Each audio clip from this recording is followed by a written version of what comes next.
Hallo zusammen und herzlich willkommen zurück bei Her Story. Ich möchte mal ganz kurz, warum stand da gerade 0? Ich möchte mal ganz kurz hier die Möglichkeit nutzen, um eine kurze Zusammenfassung zu geben von dem, was ich bisher glaube zu wissen. Und ihr seid wie immer herzlich dazu eingeladen, unten in die Kommentare eure Meinungen, eure Theorien, aber auch zum Beispiel eure Suchbegriffe zu nennen, nach denen ich vielleicht in einer der nächsten Folgen dann suchen werden können, tun werde. Wenn ihr versteht. Also es sind 2 Zwillinge. 2 Zwillinge, was? Ja, ihr wisst schon. Und eine von beiden war mit Simon verheiratet. Die zweite war vermutlich eifersüchtig.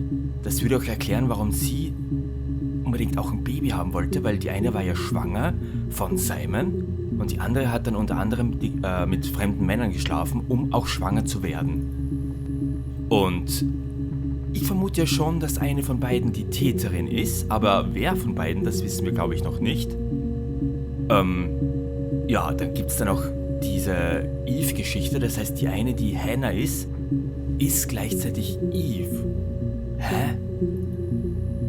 Also entweder, weil sie meinte, ihre Mutter nennt sie manchmal Eve. Und was? Also ich check's noch nicht so ganz, aber wie gesagt, schreibt's unten in die Kommentare rein, wenn euch was dazu einfällt. Wir suchen jetzt mal nach einem neuen Begriff. Was habe ich da aufgeschrieben? Nach Eve haben wir doch schon gesucht, oder? Ja klar, es gibt 7 Einträge, aber wartet mal, ich probiere mal Eve und Hannah gleichzeitig einzugeben. Da wieder ein neues Video. Mum and Dad had never had any reason to notice. They were always busy. If Hannah was eating a lot, they didn't mind. She didn't put on any weight. That girl has a healthy appetite. If they heard us talking in the attic, they just thought it was Hannah playing one of her games, and that Eve was our imaginary friend. Once, she was already up and dressed and ready to go to school, and I snuck down for a piss. Mum saw me in my underwear, she went mad. Get dressed this instant! So I ducked into our bedroom, and seconds later, out came Hannah, dressed and ready. My mum was amazed.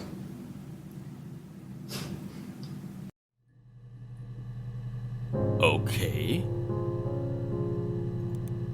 Kann es sein, das ist jetzt nur eine Vermutung von mir?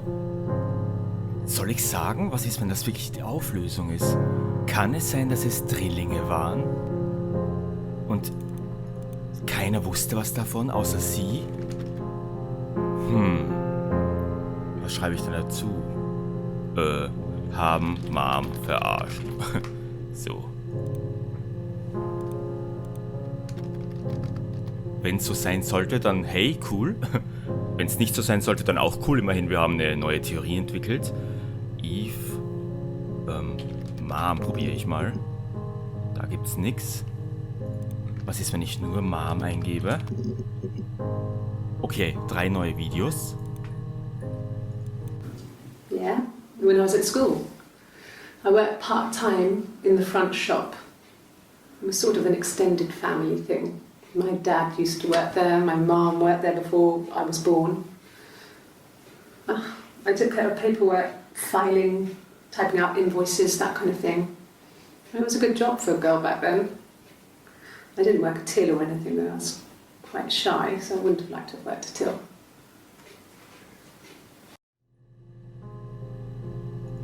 Okay. Bürohengstin. Irgendwas muss ich ja dazu schreiben. Was haben wir da? We couldn't afford our own place. Simon dropped out of school, went full-time at the Glaziers. That was Eric's generosity. We moved in with his mum and dad. They had a spare room for us and the baby, if it came. It was a nice change, time to myself, living there for those months, full of hope. Ein neuer Name ist gefallen, und zwar Eric. Ich schreibe das mal dazu. Und danach können wir suchen, nachdem wir uns das angeschaut haben. Und auch Baby haben wir noch gar nicht gesucht. Das machen wir dann auch. It was after dinner. I'd spoken to Sam's parents on the phone. I looked up for an early night and I suddenly had this thought. I think it was something his mum had said. She'd been speaking about old stuff, sad stuff, about when we lived there, about the baby. There's some boxes in the cellar, nursery stuff we never needed and I never had the heart to throw out. I suddenly remembered that when I'd looked down there the week before, those boxes, that pile was in the wrong place.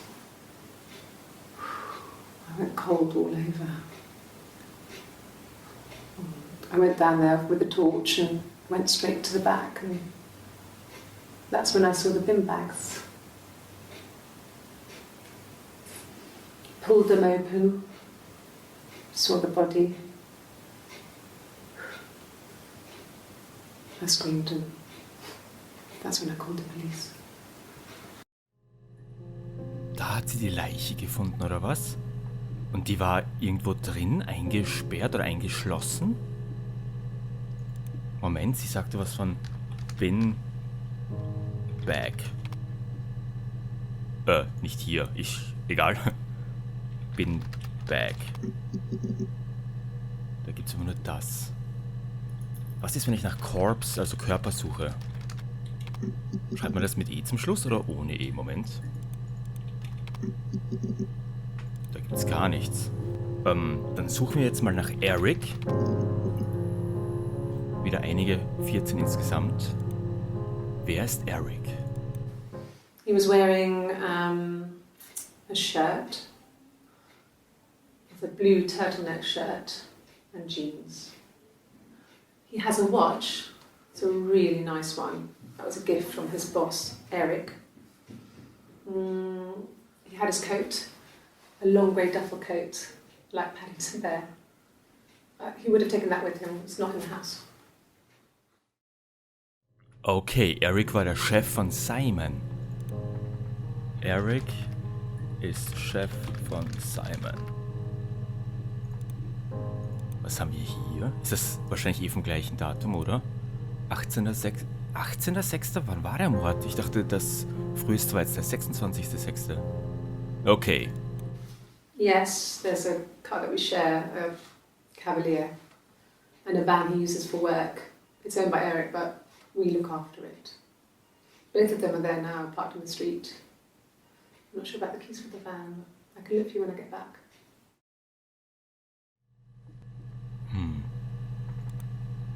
Ich schau mal, Van. Mehr Info habe ich jetzt daraus nicht lesen können. Ich frage mich die ganze Zeit, was das ist. Das sind, glaube ich, die Fotos oder das Foto, was sie mitbrachte. Yes, that would be in his wallet. It's a Visa, a silver one. He doesn't like to spend money he doesn't have, so he usually pays with cash, but Eric convinced him to get one. Okay, Simon hat eine Visa-Karte. Und was hast du zu sagen? Well, Eric was like an uncle to him. They were pretty close. They spend a lot of time with each other, especially when they have to go to conferences. Have you met his wife, Diane? Okay, ein neuer Name, Diane. Gleich auf meinen klugen Blog geschrieben. Diane. Aber bevor wir nach Diane suchen, das da unten, das habe ich noch immer nicht ganz verstanden. Wie kann ich denn einen Clip... Ach, da! Add to Session. Das heißt, wir können dann... Ich probiere das jetzt einfach mal aus. Add to Session. So eine Art Timeline kreieren. 19:19 44. 19:20 24. Das gebe ich jetzt nach unten. 23. Und das ist... Okay, die gehören schon aneinandergereiht. Ich probiere das jetzt einfach aus. So. Oder... Oder müssen wir wirklich mit den ganz Jüngsten anfangen? Ich weiß es nicht. Was wollte ich denn jetzt? Genau. Baby. 17 Einträge. No. I lost the baby. Oh, I okay. miscarriage at 8 months.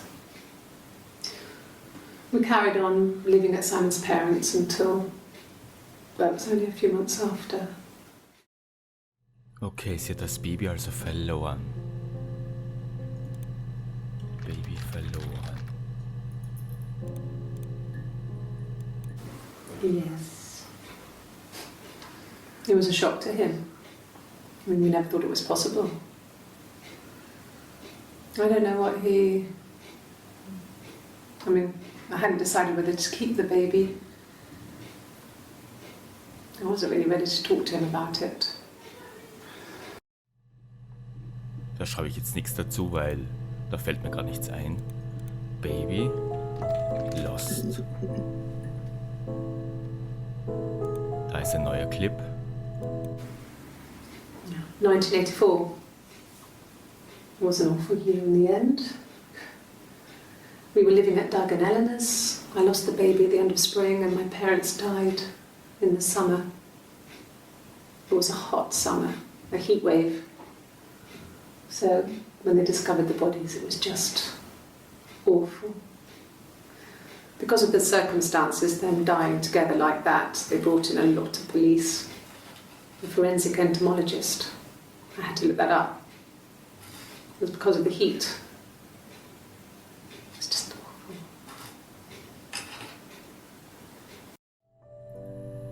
Okay, 1984, Moment. Ja, das ist ein bisschen weit in die Zukunft, 1984. Baby und Eltern starben. Und ich frage mich gerade, ob das ein Hinweis war. Sie hat gemeint, dieses Wort musste sie selbst nachschauen. Vielleicht sollten wir mal danach suchen. Ich müsste es mir noch mal ganz kurz anhören. 1984. Da oben kann man übrigens ganz praktisch das hier machen. Wo war das Wort? The forensic entomologist. Da, Forensic. Entomologist. Kann ich das pausieren? Forensic Entomologist. The forensic entomologist. I had to look. Moment. Entomologist. Schreibt man das so? Falsch. Forensic. Da kommt aber auch nur das hier. Okay, dann wird wohl nicht viel dahinter sein. Als nächstes möchte ich nämlich nach dem Dachboden suchen. Wenn ich ihn richtig schreiben würde. Yes. I inherited it from my parents, so it made sense to move back. Me and Simon. Felt like going back to old ways before the pregnancy. Reminded me of being a girl, a dollhouse in the attic, old things. We didn't sleep in my parents' bedroom for a long time. We decorated it as soon as we moved in, but it was another year before we started sleeping there. Okay, sie ist also mit Simon wieder ins Elternhaus zurückgekehrt. Und ich möchte auf jeden Fall mal nach diesem Puppenhaus suchen. Das kommt auch immer wieder vor, das Wort. Zogen ins Elternhaus zurück. Wie gesagt, ich weiß, dass das eigentlich für Tags ist. Ich nutze das jetzt aber eher hierfür. Was hast du zu sagen? Yes, I read a lot as a child and watched lots of TV. Then the doll's house we had, we still have in the attic. It's kind of a fairy castle. We used to play up there and make up our own stories. Wieder das Dollhaus. I'm not sure where the dollhouse came from. I don't know if it was given to them or they inherited it. I mean, they wouldn't have had the money to buy it. It was so huge. It must have been taken up to the attic in parts and then reassembled up there. It's a beautiful thing. Wallpaper to scale, little furniture, the lights work, mirrors, beds, big duvets and pillows. We spent hours and hours playing in it, invented all these characters and families who lived there. We wrote paperwork for them all, passports, diaries, and gave them all really elaborate stories. Once, a moth got trapped in there. We'd left a light on. It was making the most horrendous noise. We tried to kill it, but it was tough. We ended up crushing it under a copy of the Arabian Nights. Okay, Motte getötet. Aber jetzt möchte ich wirklich nach dem Dollhaus suchen. Insgesamt 5 Einträge und das kennen wir noch nicht. The legal stuff was completed very quickly. Hannah moved back in with Simon. Eric gave Simon the week off to help with the move. He decorated, modernised wallpaper curtains. Hannah insists the attic be left as it was, dollhouse and all. Simon never went up there. Habe ich das die ganze Zeit falsch verstanden? Hannah ist mit Simon zusammengezogen? Ich dachte, sie ist Hannah. Oder sie Hannah. Ich bin verwirrt. Irgendein Wort ist mir jetzt noch eingefallen, das ich unbedingt suchen wollte. Welches war das? Genau. Das Diary. Das Tagebuch. 5 Einträge. No, he doesn't keep a diary. That's my thing. I've kept one, well, as long as I can remember, since I was a girl. Helps make sense of my day. And when you're forced to put something into words, it just gives you perspective. Everyone's on the same page.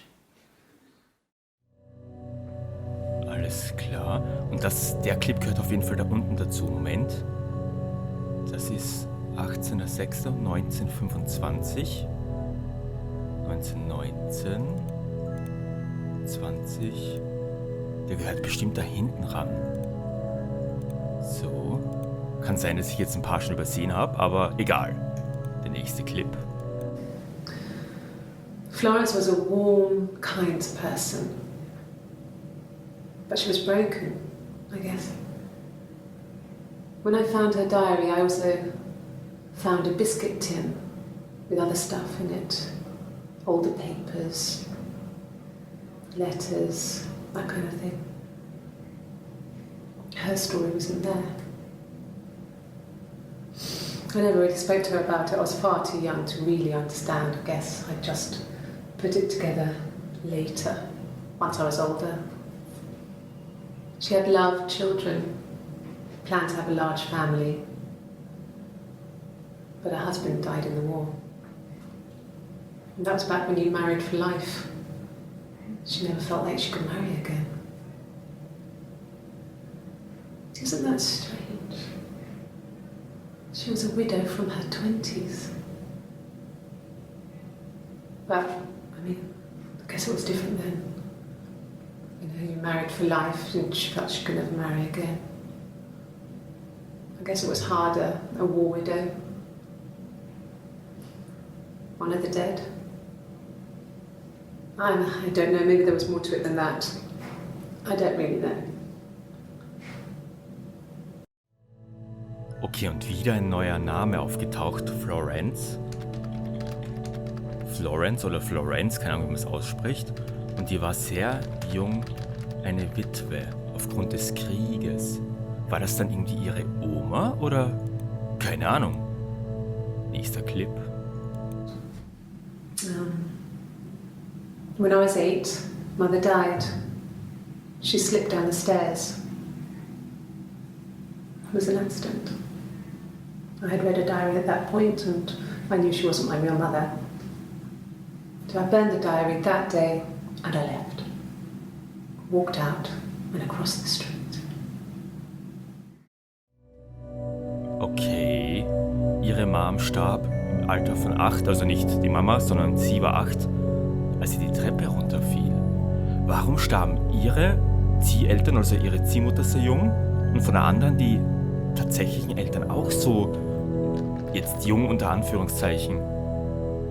Ich meine, die waren ja bestimmt auch nicht schon sehr alt. Haben die beide was zu verbergen? Zieheltern starben jung. Treppe war im Weg, nenne ich es jetzt mal. Just became our way of life. We would swap places and take it in turns to do things. And we were very careful. Whoever had been out that day would come back and write a detailed diary so that we were on the same page. We had a list of rules that said what we could and couldn't do in any given situation. It was exhaustive. We lived a second life through those rules. Rules for things that could only ever happen inside our imaginations. We would consider all the permutations of future events and agree rules to walk our way through them. Okay. Lebten nach Regeln. Selbst ausgedacht. Schreibe ich mal hin. Okay. Jetzt möchte ich wissen, wer Florence ist.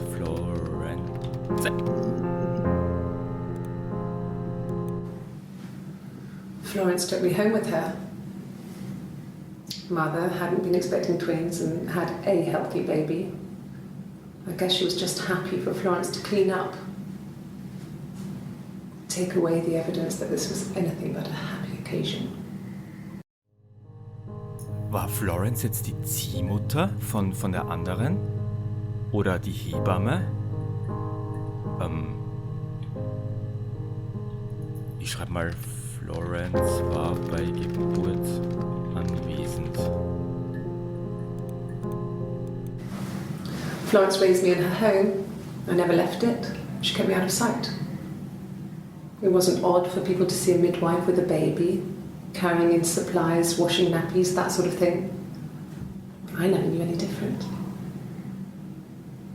I grew up looking out of my window and seeing her across the road. I thought it was like a reflection in the mirror. She was me. Okay, also Florence war ihre Ziehmutter. Was mich aber schon wundert, ist, dass die dann wirklich gegenüber wohnten. Ich meine, irgendwann mussten sie ja dann draufkommen. War das Absicht?